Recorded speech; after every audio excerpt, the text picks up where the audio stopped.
Oh, karena memang kan dari konsep ini emas ini memang sebagai pelindung aset gitu kayak. Jadi kalau misalnya dalam bentuk cash kita ataupun uang tunai kita nilainya turun, ada emas yang bisa menggantikan nilainya, karena emas itu lebih tahan inflasi ya dibandingkan cash ataupun uang tunai ya. Betul, betul. Itu juga betul banget tuh alasan yang tepat gitu. Nah, jadi sebenarnya kalau kalau ditanya boleh nggak sih sebenarnya kita beli emas, ya boleh-boleh aja sih sebenarnya. Kembali lagi tadi kan aku bilang bahwa investasi itu cocok-cocokan aja. Kalau memang kita punya Cocok-cocokan ya. preferensi investasi yang seperti itu, ya nggak ada salahnya juga. Lebih baik melakukan investasi dibandingkan dengan nggak sama Yang kita sekali kan. paham. Nah, Iya, iya. ini kan dan juga yang kita paham benar. Nah, jadi ya kalau memang orang taunya emas dan cocok emas, ya nggak apa-apa. Ya seenggaknya dia nilai mata uangnya terlindungi, dan misalnya nanti terjadi sesuatu kayak pandemi kemarin, ya dia mungkin returnnya yang paling tinggi dibandingkan dengan hasil investasi yang lain ya. Iya. Nah kan yang paling penting itu bagaimana aset ataupun nilai investasi itu bisa di atas inflasi kayak, karena itu yang penting ya. Buat apa kalau Betul, misalnya inflasi tapi nilainya malah di bawah inflasi gitu, malah betul, terpotong gitu jadinya. betul. Nah, ini aku juga mau kasih suatu konsep yang menarik ya. Mungkin mungkin teman-teman Hmm. punya pemikiran yang berbeda nih. Nah, karena kan kalau yang kita tahu kayak tadi yang Mas Adit bilang kan, bahwa konsep Ya. investasi adalah tujuannya mengalahkan inflasi, betul kan ya? Nah, Hmm. kalau kita melakukan investasi saham, ya kan? Kalau kita melakukan investasi saham, menurut saya tujuannya bukan mengalahkan inflasi, tapi tujuannya harus bisa mengalahkan risk free rate. Oh, oke. Risk free rate itu Istilah apa itu Kak? Risk free uh, rate ya bahasanya itu. apa? Ibaratnya return aset yang bebas dari risiko, di mana kalau secara konsep konsep ekonominya itu kita kenal dengan obligasi negara, di mana obligasi negara itu digambarkan itu resikonya tidak ada atau bisa dibilang bebas, karena kalau misalnya negara tidak mampu membayar hutangnya, biasanya dia akan nguarin lagi hutang untuk membayar hutang yang jatuh tempo itu. Jadi secara secara konsep kita bebas dari resiko gagal bayar gitu kalau untuk obligasi negara. Nah, tujuan kita ngelakuin investasi saham, kita harus bisa ngalahin return obligasi negara yang bebas dari risiko tersebut. Karena kalau misalnya nggak bisa, kita Oh. nggak bisa ngalahin return Hmm. obligasi negara tersebut, kita nggak perlu repot-repot investasi di saham, kita beli aja obligasi negara Mendingan tersebut. langsung taruh di obligasi aja. Betul, betul. Oke, oke, Itu ya oke. konsep yang Lumayan, lumayan. yang orang-orang mungkin kadang nggak tahu, masih berpikirnya seperti ya kita tujuannya mengalahkan ini ya, mengalahkan inflasi gitu Inflasi. ya. Ya benar, investasi benar seperti itu. Tapi kan kalau kalau inflasi doang, mungkin obligasi negara juga sudah mengalahkan inflasi kan. Oke. Jadi kalau boleh aku mention lagi, kalau istilah risk free rate itu investasi yang bebas risiko, itu termasuk dari obligasi negara yang disebutnya risk free rate gitu Kak ya. Betul. Oke. Kenapa disebut risk free rate itu, karena memang yang aku sempat baca juga, karena yang memang sangat jarang ataupun sangat mustahil negara itu bisa bangkrut kayak ya. Jadi memang hampir, bukan hampir sih, memang terjamin aman gitu Kak ya, Mm-mm, kalau nggak salah. betul, betul, betul banget. Oke, oke, oke. Menarik, menarik, menarik. Konsep baru sih investasi saham yang bisa mengalahkan risk free rate gitu Kak ya, ataupun obligasi negara. Ya, kalau nggak bisa ya ngapain kan capek-capek investasi Mendingan, saham, mantengin mendingan taruh harga, aja. analisa tiap hari ya kan. Ya mendingan taruh aja di obligasi negara. Sekali beli beres. Obligasi. Nah, uh, back itu topik lagi nih Kak, untuk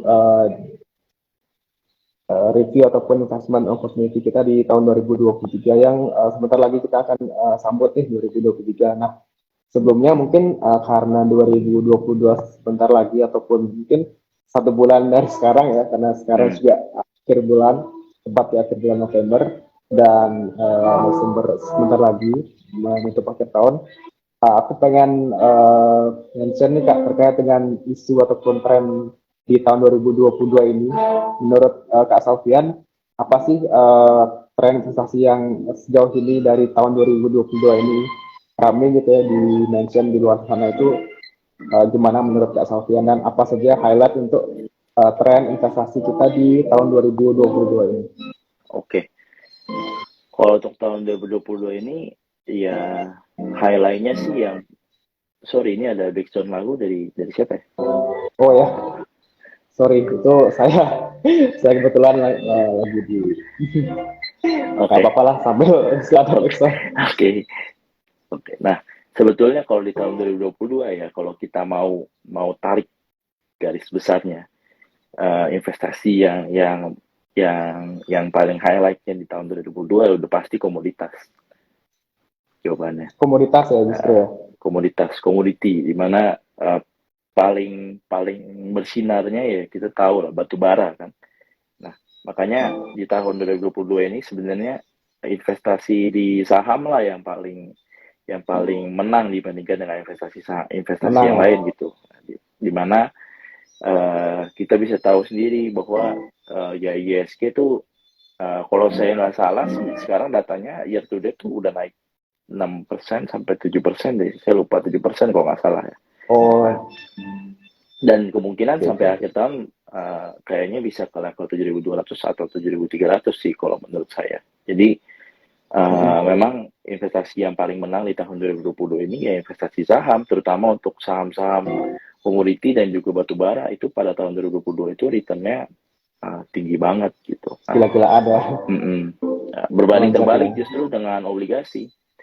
Obligasi. Kalau obligasi, kalau teman-teman tahu kondisinya itu di tahun 2022 ini lumayan mengenaskan. Jadi Oh, kalau kita ambil acuan aja, 10 year government bond, 10 year yield government bond itu, jadi yield oh iya. obligasi pemerintah 10 tahun itu tahun lalu itu 6,8 6,8%. Jadi kalau teman-teman beli yield obligasi di tahun lalu itu 6,8% dapatnya. Dapat Itu yang tenor 10 tahun. keuntungannya not. Secara rata-rata Oh, ya. Nah, secara rata-rata. posisi di tahun 2022 ini, per sekarang ini, kalau saya nggak salah itu sekarang di level 7,2%. Dan tadinya sempat ke level sampai ke 7,6%. Nah, prinsipnya kalau investasi obligasi itu, yield itu terbalik dengan harga. Jadi ketika yield naik, berarti obligasinya harganya turun. Nah, jadi kalau kita hitung returnnya sebenarnya secara market, itu di tahun 2022 ini market obligasi itu minusnya lumayan parah. Teman-teman mungkin Malah minus bisa ya justru ya. Ya tuh dia minus, obligasi malah minus ya. minus. Oh, Itu teman-teman bisa lihat itu di reksadana obligasi itu pasti obligasi ya. rata-rata returnnya minus atau mungkin kecil returnnya. Nah, Oh, oke. uh, itu juga susah payah tuh kalau sebagai fund manager mengelola obligasi di tahun ini susah payah karena ya marketnya turun mau gimana pun kita kelola dengan baik pun pasti secara Oh, persentase keuntungannya jauh lebih kecil dibandingkan dengan market yang naik gitu. Nah itu oh, challenge-nya instrumen yang tuh di lain gitu tahun kak ya. 2022. Betul. Nah, oke. Menarik juga ya aku baru tahu juga bahwa ternyata obligasi itu bisa nilainya bahkan di tahun ini ya itu bisa turun kak ya dibandingkan instrumen yang lain bahkan ada instrumen lain yang lebih menarik daripada obligasi untuk keuntungan Mm-mm. ataupun returnnya kayak gitu. Betul. Karena ya obligasi tetap punya harganya dan memang bisa diperdagangkan kalau obligasi negara itu banyak yang bisa diperdagangkan. Jadi kalau misalnya yieldnya naik tinggi, kayak di tahun ini kan suku bunga naik tinggi, mau nggak mau ya yieldnya mengikuti ikut naik gitu. Ya mau nggak mau harganya terkoreksi. Nah, karena tadi mention tentang suku bunga juga nih Kak Sofian, berarti suku bunga itu memang ngaruh banget ke obligasi Kak juga ya, pergerakan ataupun yield ataupun keuntungan dari obligasi itu ngaruh banget Kak ya. Ngaruh banget, dari suku bunga. ngaruh banget. Suku bunga itu kalau obligasi itu paling berhubungannya dengan suku bunga gitu. Bahkan kalau kalau kita lihat nih ya dari pergerakan market obligasi itu waktu waktu di tahun-tahun awal semester satu itu BI kan Bank Indonesia kan belum mengumumkan kenaikan suku bunga ya. Cuman kan di luar negeri di US Fed Fund Rate Amerika ya. US Central Bank yaitu the Fed udah melakukan kenaikan Fed Fund Rate kan, dan dia udah uh, memprediksi bahwa kenaikan Fed Fund Rate bakal ada banyak di tahun ini kan. Nah itu langsung membuat yield obligasi naik tinggi. Oh, Padahal di obligasi di Indonesia kak ya. Padahal di Indonesia belum kejadian. Iya, obligasi di Indonesia udah naik tinggi yieldnya. Padahal di obligasi belum. Oh, Di langsung Indonesia, terpengaruh gitu. di Indonesia Oh, suku bunganya belum naik. Ya karena ekspektasi investor BI rate akan sama mengikuti. oke.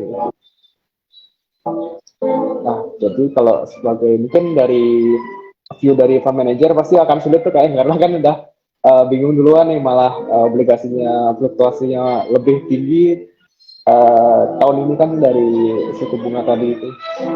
Ya, ya jadi kalau kalau hal-hal yang kalau misalnya kejadian di market yang kayak gini ya biasanya eh, fund manager itu lebih ngambil yang short duration, durasi pendek untuk obligasinya. Karena kalau durasinya makin pendek, makin minim terimpact sama sama sama marketnya. Kalau jangka panjang Oh, terimpactnya makin fluktuasinya besar. lebih lebih sedikit gitu kayak. Mm-mm. Menarik, menarik, menarik. Nah, itu kan dari obligasi nih view-nya memang minus ataupun menurun nih. Nah, kalau yang sebaliknya nih kak, untuk yang saham, nah gimana nih view-nya di tahun 2022 kali ini? Tadi sempat mention juga komoditas ya, komoditas bisa di mention mungkin kenapa kalau boleh tahu itu saham-saham komoditas itu di tahun ini begitu menarik ataupun atraktif dari pergerakannya, mungkin ya pergerakan sahamnya gitu.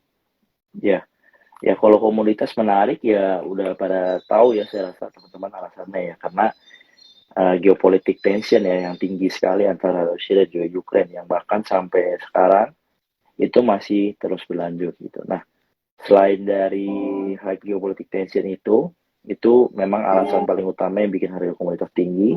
Tapi alasan lainnya ya banyak tuh, seperti COVID-19 China itu juga mempengaruhi kan. Terus musim dingin di Europe yang sekarang terjadi, yang bikin kebutuhan komoditasnya makin tinggi, itu juga mempengaruhi harganya. Jadi uh, secara overall sih, kalau kalau bisa kita ngomong ya, misalnya komoditas itu memang paling banyak dipengaruhinya sama sama makro eksternalnya gitu. Nah, kita sebagai Indonesia sebagai negara komoditas sebenarnya kecipratan positifnya gitu. Karena ya kita penghasil komoditas yang salah satu yang terbesar di dunia, harga komoditasnya naik, ya kita untung besar. Nah, Untungnya. makanya perusahaan-perusahaan komoditas di Indonesia tahun ini kalau kita lihat aja laporan keuangannya itu Oh, apa pendapatannya naiknya gila-gilaan cetak labanya dibandingkan dengan tahun gila-gilaan. lalu. Mm-mm, betul. Oke, oke, oke, menarik, menarik, menarik. Nah, itu saham-saham, saham. Kalau dari sisi saham komoditas itu memang atraktif banget lah ya kak.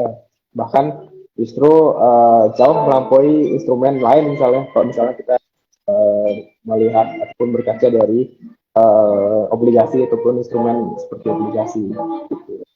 Nah, kalau kita kan sudah memasuki akhir tahun 2022 nih Kak. Nah, Mm-mm. untuk tahun 2023 sendiri, nah kita masuk sekarang ke 2023 nih. Kalau menurut Kak Sofian sendiri, apakah masih sama sebagai investment analyst nih Kak, apakah masih sama trennya dengan tahun ini atau bagaimana? Terkait dari sisi suku bunga mungkin, tapi obligasi juga. Itu gimana menurut Kak Sofian?